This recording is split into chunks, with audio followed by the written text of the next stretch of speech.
안녕하세요. 오늘 찬양팀 말씀 묵상 9번째 시간에는 지난주와 마찬가지로 데살로니가 후서 1장 10절을 살펴보겠습니다. 그러면 제가 오늘 본문 읽어보겠습니다. 그날에 그가 강림하사 그의 성도들에게서 영광을 받으시고 모든 믿는 자들에게서 놀랍게 여김을 얻으시리니 이는 우리의 증거가 너희에게 믿어졌음이라. 아멘. 본문이 지난주와 같습니다. 그런데 오늘은 특히 10절 하반절, 그러니까 이는 이라는 말에서 시작해서 그 바로 다음에 등장하는 괄호 안에 있는 10절 뒷부분에 집중해 보려고 합니다.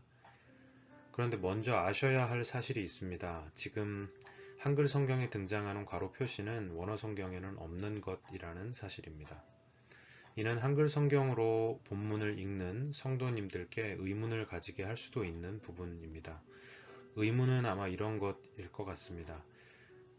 이 괄호 부분은 원문에는 없다는 말인가? 아니면 어떤 사본에는 있는데 어떤 사본에는 없다는 말인가? 물론 성경에는 사본상의 이유 때문에 괄호가 있는 부분이 있기는 합니다. 그 대표적인 예가 마가복음 마지막 장인 16장 9절부터 20절까지입니다. 실제로 어떤 사본에는 이 부분이 없습니다.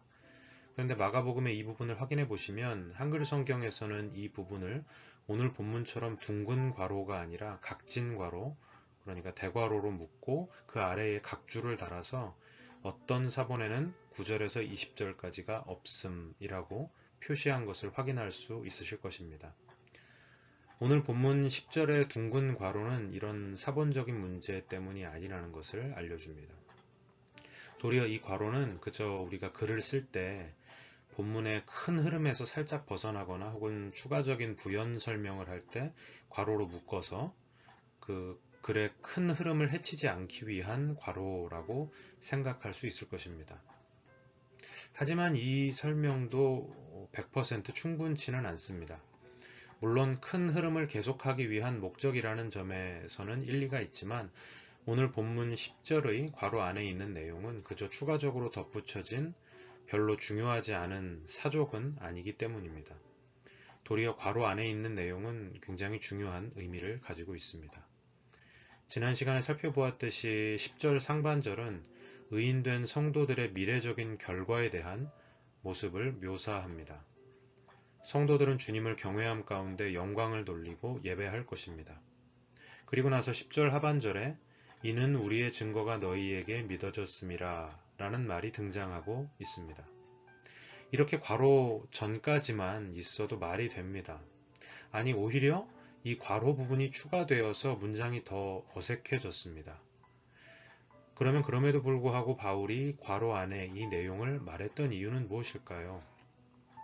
결론부터 제가 말씀드리면 그것은 바로 너희, 즉 데살로니가 성도들이 모든 믿는 자들에 속한 자들이며 그의 성도들의 일원이라는 것을 말하기 위함입니다. 지금 바울은 이 편지를 매개로 데살로니가 성도들에게 메시지를 전달하고 있습니다. 바울의 관심은 데살로니가 성도들입니다. 비난과 핍박으로 인해 고통당하는 데살로니가 성도들에게 미래의 모습을 제시하여서 참된 소망을 가지게 하기 위한 것입니다. 그 소망 때문에 오늘을 견디고 믿음으로 살도록 하기 위한 것입니다. 특별히 바울은 본문에서 우리의 증거, 즉 바울과 실로아노 디모데를 포함한 선교 팀원들을 통해 증거된 복음이 믿어졌다고 합니다. 바울이 로마서에서 말한 바와 같이 믿음은 들음에서 나고 들음은 그리스도의 말씀으로 말미암습니다.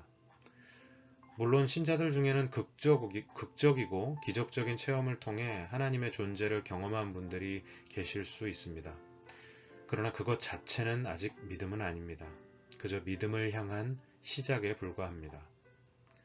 그러면 그 하나님이 누구이신지, 즉 독생자 예수를 보내어 자신을 구원하신 사랑의 하나님이라는 그 복음의 메시지를 누군가로부터 들어야 합니다. 이것이 성경이 말하는 믿음의 시작입니다.